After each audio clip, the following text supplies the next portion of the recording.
नमस्कार विद्यार्थी मित्रांनो, आज आपण मराठी व्याकरणामधील अविकारी शब्दांचे प्रकार अभ्यासत आहोत. त्यामधील क्रियाविशेषण अव्यय आणि क्रियाविशेषण अव्ययाचे प्रकार हे आपण अभ्यासलेलं आहे. त्यानंतर शब्दयोगी अव्यय हे सुद्धा आपण अभ्यासलेलं आहे. आजच्या या पिरियडमध्ये आपण उभयान्वयी अव्यय म्हणजेच काय ते आपण अभ्यासायचं आहे. लिहून घ्या.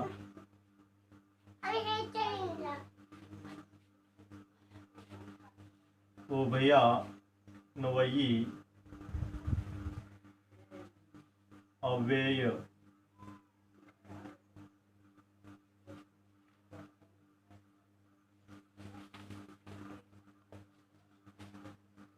उभयान्वयी अव्ययाची अगोदर आपण व्याख्या लिहून घेऊया. दोन किंवा अधिक शब्द, दोन किंवा अधिक वाक्ये जोडणाऱ्या अविकारी शब्दाला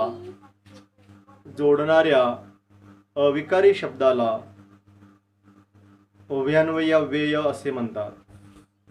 उभयान्वयी अव्यय असे म्हणतात.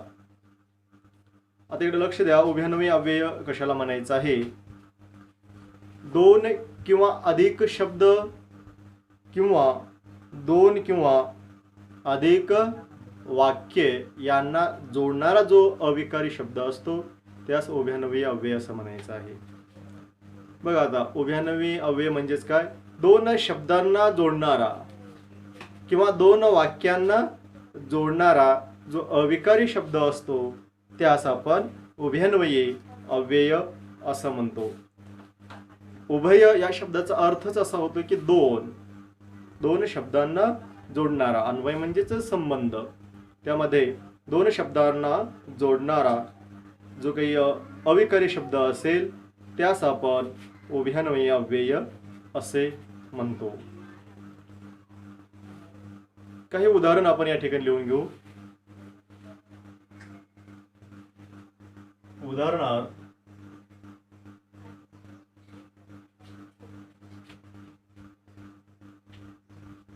माझ्या आईने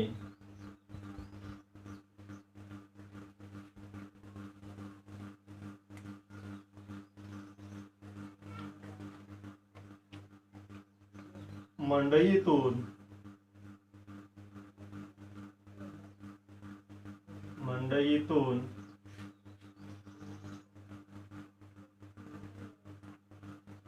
सफरचंद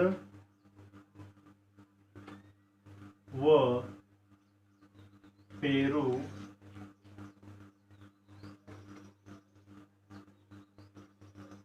आणले.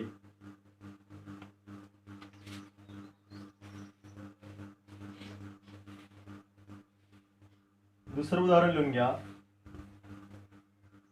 मी आजारी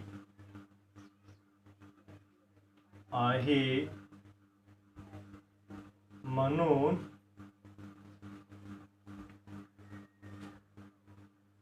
मी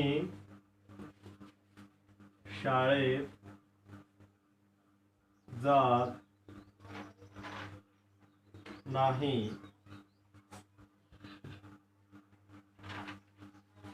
आणखीन एक उदाहरण, मी चहा घेतो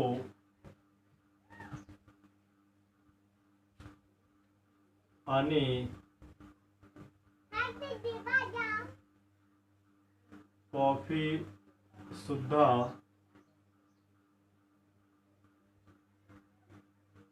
घेतो.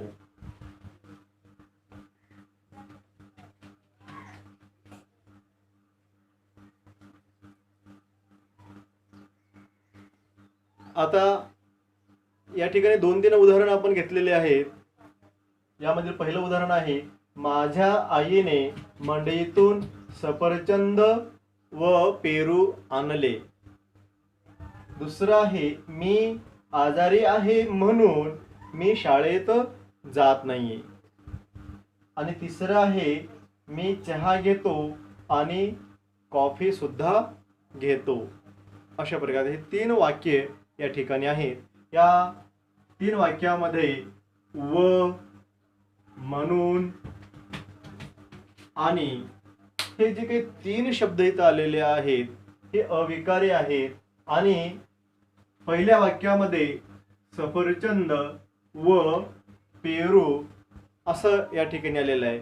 सफरचंद आणि पेरू या 2 शब्दांना जोडण्याचं कार्य व हा शब्द करतो आणि तो अविकारी इथं आहे. मी आजारी आहे म्हणून मी शाळेत जात नाही.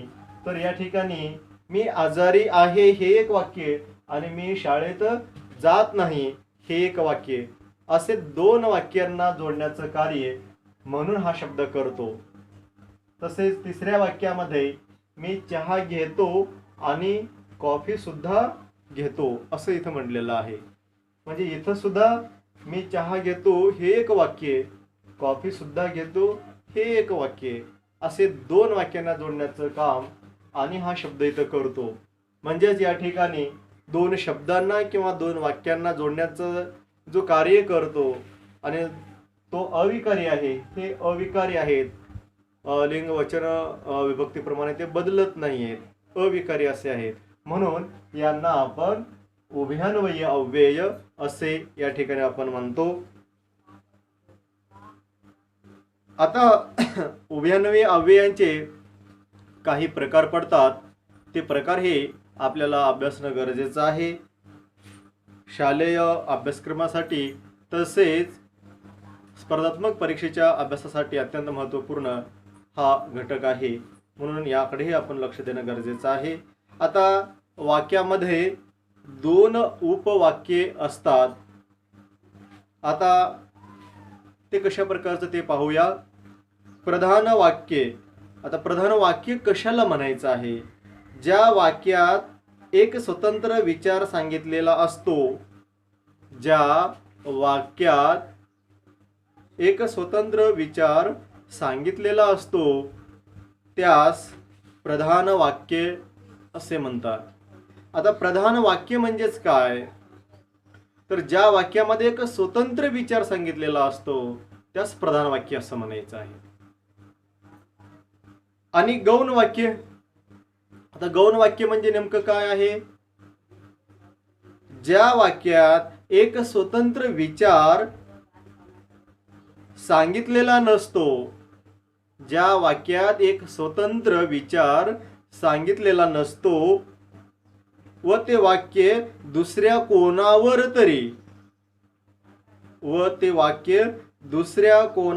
तरी अवलंबून असते त्यास गौण वाक्य असे म्हणतात. आता एक प्रधान वाक्य आणि एक गौण वाक्य अशा प्रकारचं त्या वाक्यामध्ये उपवाक्य असतात. प्रधान वाक्य म्हणजेच काय? ज्या वाक्यामध्ये स्वतंत्र विचार सांगितलेला आहे त्यास प्रधान वाक्य असं म्हणलं जातं. आणि गौण वाक्य म्हणजेच काय? तर ते त्याच्यामध्ये स्वतंत्र विचार सांगितलेला नसतो आणि ते वाक्य दुसऱ्या कोणावर जरी अवलंबून असतं असं ज्या ठिकाणी आहे त्यास आपण गौण वाक्य असं म्हणतो.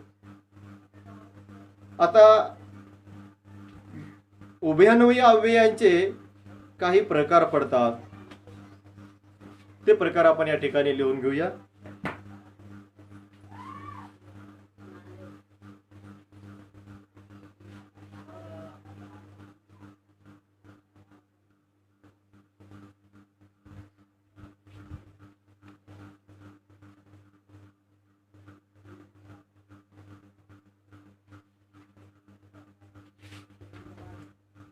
उभयान्वयी अव्ययाचे प्रकार प्रमुख 2 प्रकार आहेत. त्यामध्ये उपप्रकार आहेत.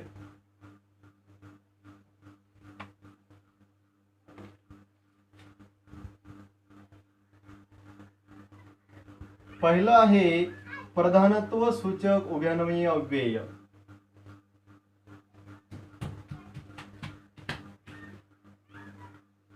प्रधानत्व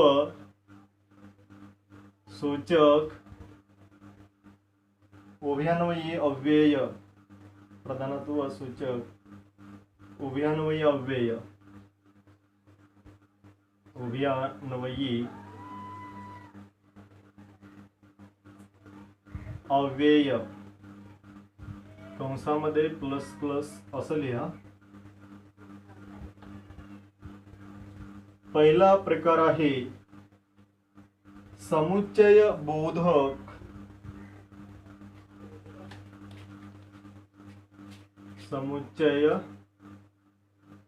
बोधक उभयान्वयी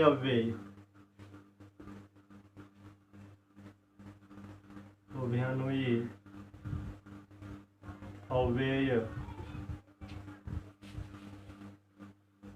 दुसरा प्रकार आहे विकल्प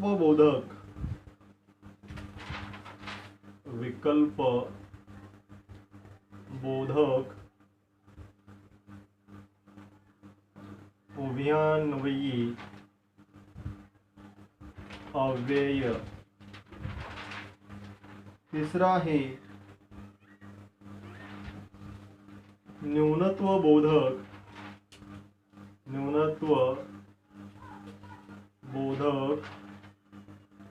उभयान्वयी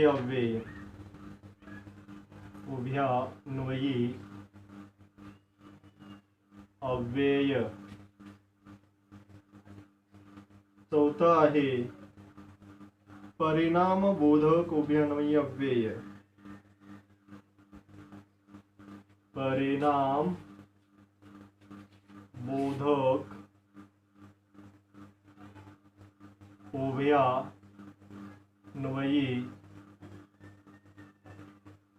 अव्यय.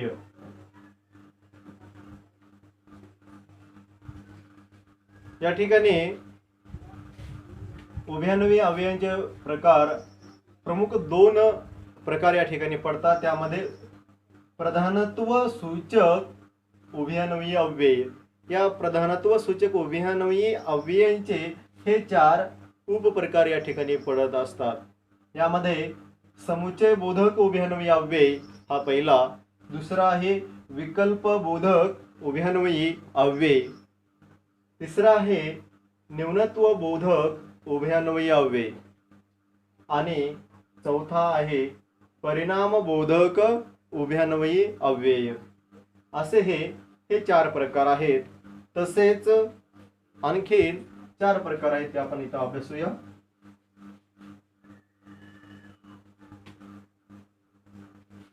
गौणत्व सूचक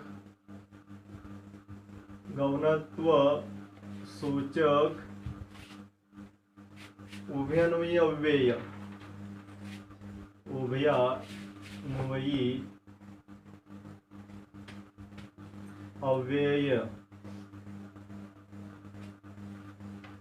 plus minus oblique minus plus.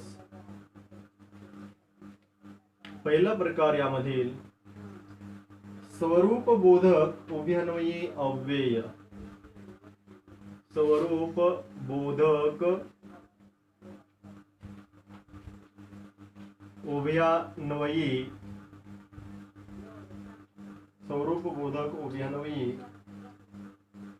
अव्यय.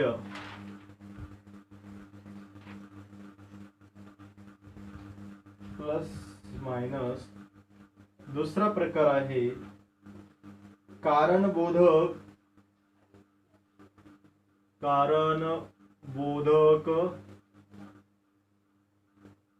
उभयान्वयी अव्यय. यामध्ये पहिलं वाक्य प्रधान, दुसरं गौण असतं. तिसरा प्रकार आहे उद्देश बोधक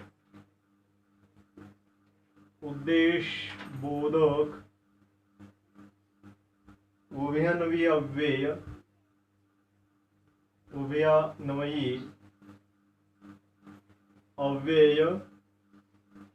यामध्ये पहिलं वाक्य गौण आणि दुसरं प्रधान असतं. शेवटचा चौथा प्रकार आहे संकेत बोधक उभयान्वयी अव्यय, उभयान्वयी अव्यय यामध्ये पहिलं वाक्य गौण आणि दुसरं प्रधान असतं. आपल्याला समजून येण्यासाठी प्रधान वाक्य ओळखण्यासाठीची खूण अशी आहे. तसेच गौण वाक्य ओळखण्याची खूण अशा प्रकारची आहे. या ठिकाणी आपल्या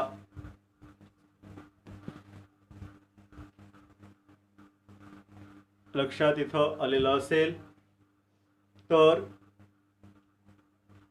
गौणत्व सूचक उभयान्वयी अव्ययामध्ये चार जे काही प्रकार पडतात. स्वरूप बोधक उभयान्वयी अव्यय, दुसरं आहे कारण बोधक उभयान्वयी अव्यय, तिसरं आहे उद्देश बोधक उभयान्वयी अव्यय, चौथा आहे संकेत बोधक उभयान्वयी अव्यय. असे हे चार प्रकार इथं पडतात. या ठिकाणी प्रधान वाक्य म्हणजेच जे प्रमुख असणारं वाक्य, विचाराच्या दृष्टिकोनातून स्वतंत्र असणारं वाक्य.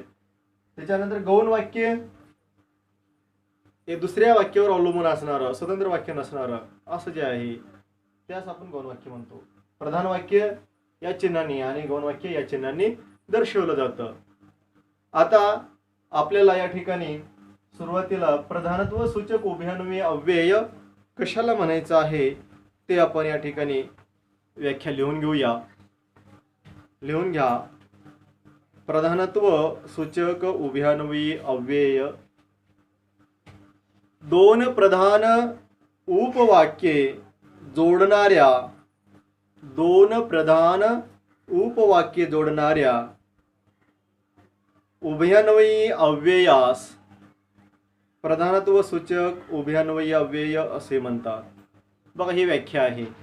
म्हणजे दोन प्रधान उपवाक्ये जोडणारे जे उभयान्वयी अव्यय आहेत, दोन्ही उपवाक्य कसे आहेत, प्रधान आहेत.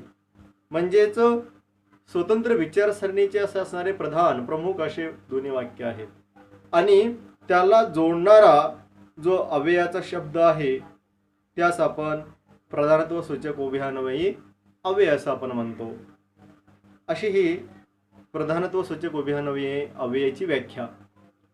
आपण आता प्रधानत्व सूचक उभयान्वयी अव्यय म्हणजेच काय हे समजून घेतलो तर प्रधानत्व सूचक उभयान्वयी अव्ययामध्ये जे काही प्रकार आहेत ते चार प्रकार ते या ठिकाणी आपण अभ्यासूया. पहिला प्रकार जो आहे समुच्चय बोधक उभयान्वयी अव्यय.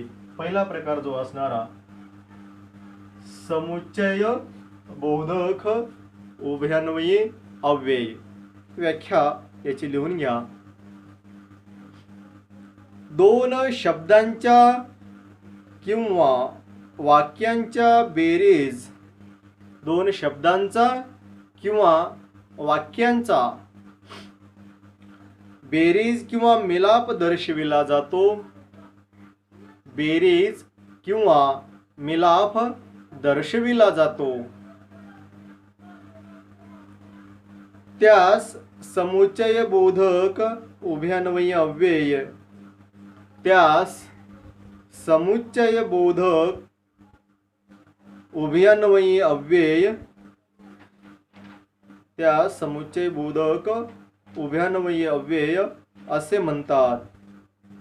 किंवा जी वाक्ये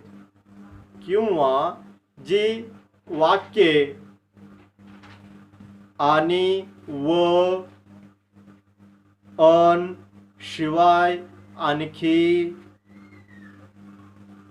नी अनिक न या शब्दांनी जोडली जातात त्यांना समुच्चय बोधक उभयान्वयी अव्यय, त्यांना समुच्चय बोधक उभयान्वयी अव्यय असे म्हणतात. आता लक्ष द्या इकडे, दोन शब्दांचा किंवा वाक्यांचा बेरीज किंवा मिलाप दर्शवला जातो त्यास समुच्चय बोधक उभयान्वयावे असं म्हणतात. आता समुच्चय बोधक उभयान्वयावे म्हणजेच काय, दोन शब्दांचा मिलाप किंवा बेरीज असं म्हणलेलं आहे. दोन शब्दांचा मिलाप तिथे झालेला आहे, दोन वाक्यांचा तिथे मिलाप झालेला आहे, एकत्र झालेला आहे ते, त्यास आपण उभयान्वयी अव्यय असं आपण म्हणतो. समुच्चय बोधक उभयान्वयी अव्यय असं आपण म्हणतो. आणि अन शिवाय आणखी नी आणि न हे शब्द या ठिकाणी आलेले असतात. आता याचे प्रत्यक्ष आपण काही उदाहरण इथं लिहून घेऊया, म्हणजे आपल्याला चांगल्या प्रकारे समजून येऊ शकेल.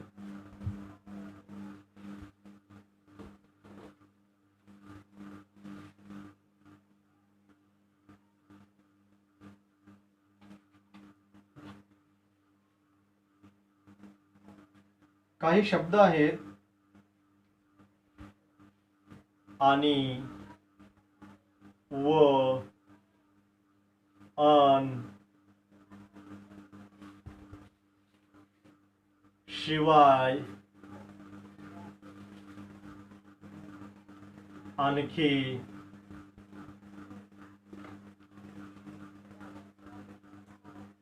नी, आणिक,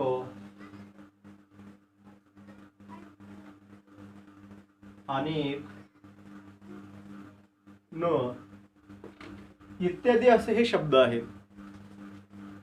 म्हणजेच समुच्चय बोधक उभयान्वयी अव्ययामध्ये आणि, व, अन, शिवाय, आणखी, नी, आणिक, न इत्यादी अशा प्रकारचे शब्द या वाक्यामध्ये येत असतात. हे ओळखण्याची खूण आहे, म्हणजे आपल्या लक्षात यावं यासाठी हे शब्द लक्षात ठेवणं गरजेचं आहे. तर अशा प्रकारचे शब्द येऊन वाक्य तयार होतात. आता 2-3 उदाहरण आपण लिहून घेऊ. नंबर 1 यामध्ये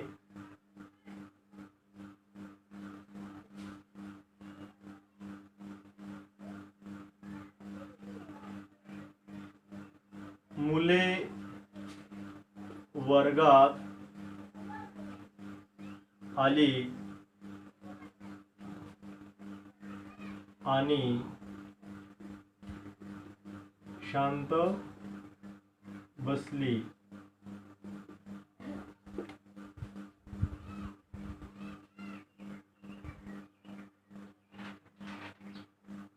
राम व लक्ष्मण भाऊ होते.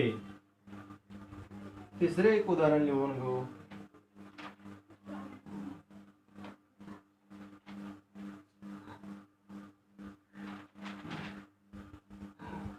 तू नाशिकला जाणार अन परत केव्हा येणार.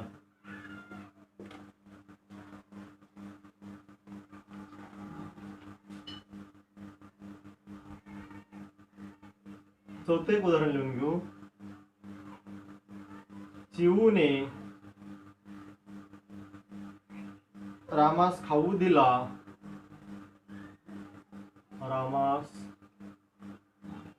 खाऊ दिला शिवाय काही पैसे सुद्धा दिले. शिवाय काही पैसे सुद्धा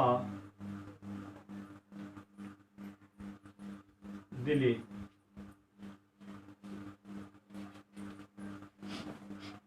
आता थोडस लक्ष द्या इकडे. समुच्चय बोधक उभयान्वयी अव्यय म्हणजेच काय, तर दोन शब्द किंवा दोन वाक्यांचा तिथं मिलाप होतो आणि हे वरील शब्द येऊन वाक्य तयार होत असतं. आता यामध्ये पहिलं उदाहरणाचं वाक्य आहे, मुले वर्गात आली आणि शांत बसली. बघा, मुले वर्गात आली आणि शांत बसली, म्हणजे दोन वाक्यांचं इथे मिलाप आहे. तर वेगळे पण असं दिसून येत नाही, दोन्हीमध्ये कॉम्बिनेशन झालेले इथे दिसून येतं आपल्याला. दोन वाक्य इथं एकमेकात एकरूप झालेले आपल्याला दिसून येतात. त्या दोन्हीचा मिलाप झालेला या ठिकाणी आपल्याला दिसून येतो. मुले वर्गात आली आणि शांत बसली. राम व लक्ष्मण भाऊ होते, अशा प्रकारचं इथं व हा शब्द दोन शब्दाला जोडतो आणि या दोन्हीचं इथं मिलाप झालेलं आपल्याला दिसून येतं. तो नाशिकला जाणार आणि परत केव्हा येणार, म्हणजे या दोन्ही वाक्याचं मिलाप एकत्र तिथं झालेलं आपल्याला दिसून येतं. चिवने रामास खाऊ दिला, शिवाय काही पैसे सुद्धा दिले. चिवने रामास खाऊ दिला, शिवाय काही पैसे सुद्धा दिले, असं इथं सांगितलं जातं. म्हणजेच रामास खाऊही दिला आणि काही पैसेही दिलेले आहे. म्हणजे अशा प्रकारचे या ठिकाणी एकरूपता या ठिकाणी झालेली आपल्याला दिसून येते. किंवा यामध्ये असलेला जो काही मिलाप आहे, एकरूपता आहे, ते या वाक्यामध्ये आपल्याला दिसून येते. अशा ठिकाणी आपण समुच्चय बोधक उभयान्वयी अव्यय असं या ठिकाणी आपण म्हणू शकतो. यानंतरचा जो प्रकार आहे तो लिहून घेऊ.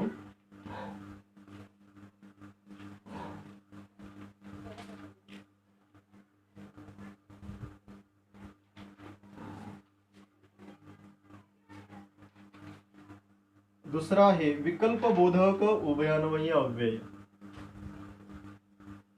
विकल्प बोधक उभयान्वयी अव्यय. विकल्प बोधक उभयान्वयी अव्ययाची व्याख्या या ठिकाणी लिहा. विकल्प म्हणजे हे किंवा ते. विकल्प म्हणजे हे किंवा ते, दोघांपैकी एक.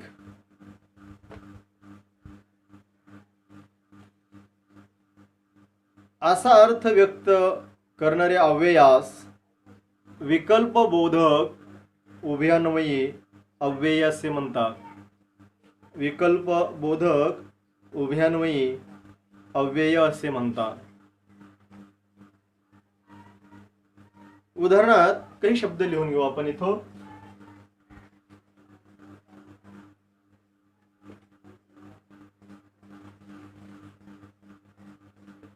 किंवा, अथवा, वा, अगर, की, का, नाही तर,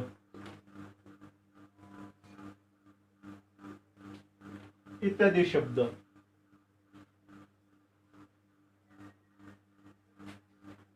उदाहरण क्रमांक 1.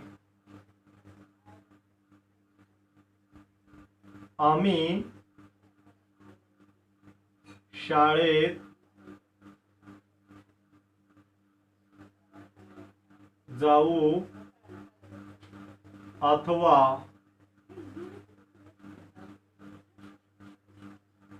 सिनेमा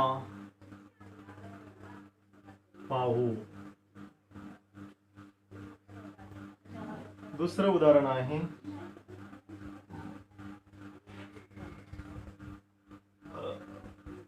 तुला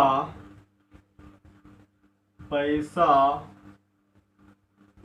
हवा की आम्ही हवेत.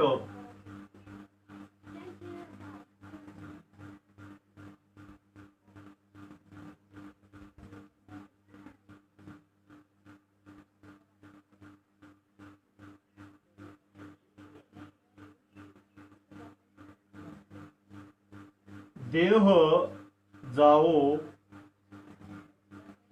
अथवा राहो.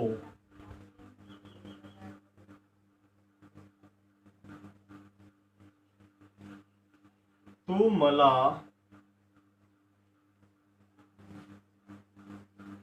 ऑफिसला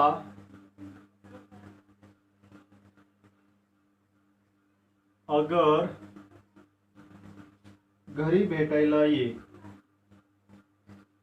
घरी भेटायला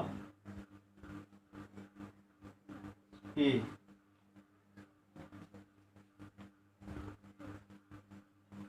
विकल्पबोधक उभयनवी अव्यय अभ्यासत असताना त्याची व्याख्या अशी सांगितली जाते.